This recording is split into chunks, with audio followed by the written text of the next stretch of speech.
Chapter 13, Section 3, the Protestant Reformation. So the focus question here is, how did revolts against the Roman Catholic Church affect Northern European society? And so if we look at these objectives, summarize factors that encouraged the Protestant Reformation, analyze Luther's role in shaping the Protestant Reformation, and the teachings and impact of John Calvin. And so when they look at the background information for the Reformation here, there's lots of things that are kind of going on in Europe that are going to factor in here. One is just the uncertainty of the times, and so when things are uncertain and people are kind of uncomfortable and life is tough, they search for new answers, and so that's one of the things that comes out of this. But on top of that, the Renaissance and humanism and the focus on the individual and the role that the individual can have in the individual relationship with God and the Bible, these things are all going to factor in there. On top of that, you have a number of church abuses that have been going on for an awful long time.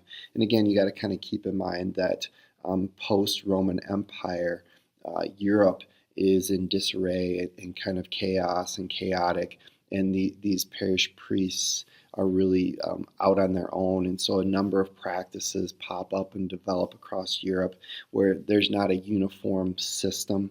And so some of these things developed over a period of time. And when you look at these abuses, sooner or later, as people become more aware of them, they become a little bit more uncomfortable with them. And so one of the big practices that's a concern, and it had been a concern for a number of reformers for centuries, I guess, in some ways, is the selling of indulgences, that people are buying and selling forgiveness of sins, and that makes a lot of people kind of uncomfortable. And so you see some early revolts against the church. They talk about Wycliffe and Huss. And the other thing is when you look at this painting that they have, and they go through and pick a few different things out here.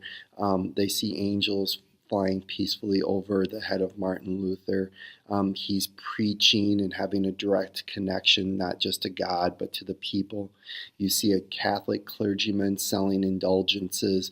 You see the Pope counting money. And so really the Protestant Reformation is in response to the church's worldly focus and how they have gone away from their true mission, I guess.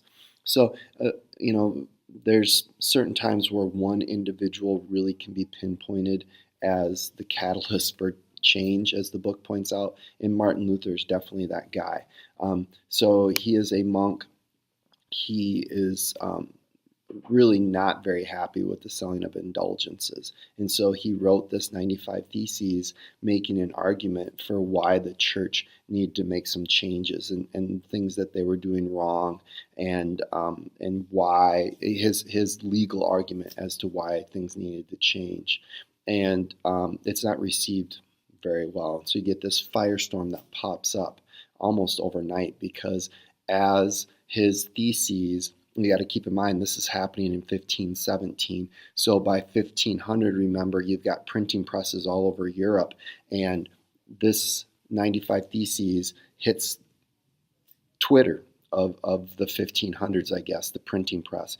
And pretty quickly, this meme is spread throughout Europe, and people are debating it and they're talking about it.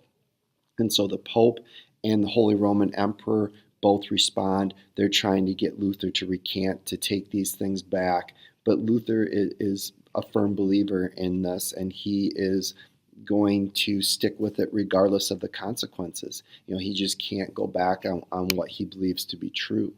And so as this picks up steam, Luther begins to kind of more clearly, I guess, more clearly delineate his beliefs from the Roman Catholic Church, I guess, is the best way to kind of say that. And so on this chart, I definitely pay attention to this because it compares Catholicism, Lutheranism, Calvinism, and it really kind of breaks it down into some of the more basic differences. There's definitely far more than these, but these are the ones that really we only need to kind of pay attention to for right now. And his ideas spread, and they spread for a variety of different reasons. Some of them are because people really believe what Luther believes. Some of them see this as an opportunity to make a break with the Roman Catholic Church and to gain some kind of economic, political, and social advantage. And so that definitely happens.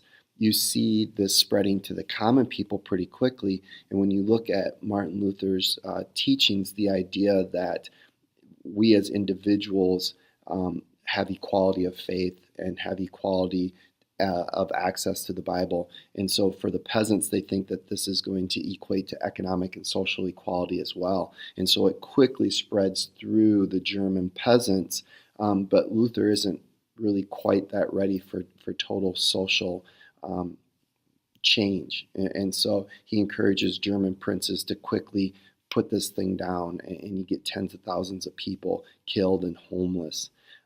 Eventually what's going to happen is the Peace of Augsburg, because as Germany is splitting at the seams, or the Holy Roman Empire, is splitting at the seams, Charles V has to come up with some way to allow Lutheranism and Catholicism to exist.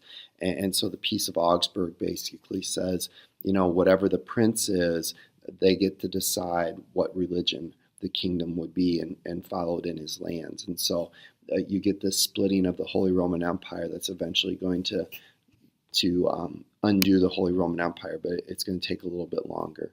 So for Switzerland, the other thing that happens is Martin Luther's Protestant Reformation then begins to encourage others to reform and have different ideas. And so in Switzerland, you see John Calvin, who has his ideas.